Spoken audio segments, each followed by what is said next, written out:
Bueno, despois de anos estudiando aquí, unha alegría volver a casa. Bueno, alégrame ver o nivel de asistencia da xente, o interés. A veces cando estás sobre o terreno perdes un pouco noción do que ven por detrás, da xente que está interesada ou non, pero bueno,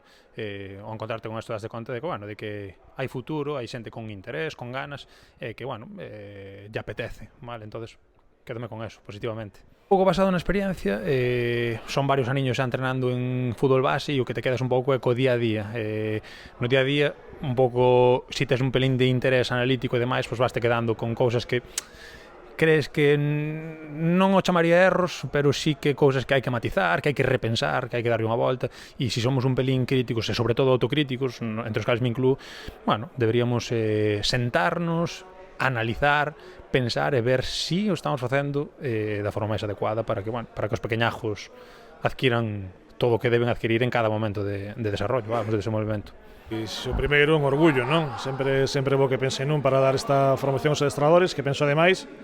que é unha forma de axudalos nestes comezos que sempre son difíciles, e sobre todo pois espero que algo do que nos lle contamos pois lle valga para o futuro, e para entender que ademais de traballar e ter que ser pois eso, moi constante para chegar a certos niveis, pois que sepan que con traballo tamén se pode facer. Pois que o adestrador entenda que cada vez o fútbol demanda ser un poquinho máis flexible na toma de decisións, que non se pode ser dogmático nin no modelo de xogo, nin sistemas, nin posicionamentos, que cada vez demanda máis pois cambios dentro do mesmo encontro no que os adestradores teñen moito que ver e no que teñen que ter preparados os seus equipos para que o poidan facer sen que se resintan. Pois a verdade é que é algo moi significativo e moi bo, non? Para min que a Real Federación Galega de Fútbol e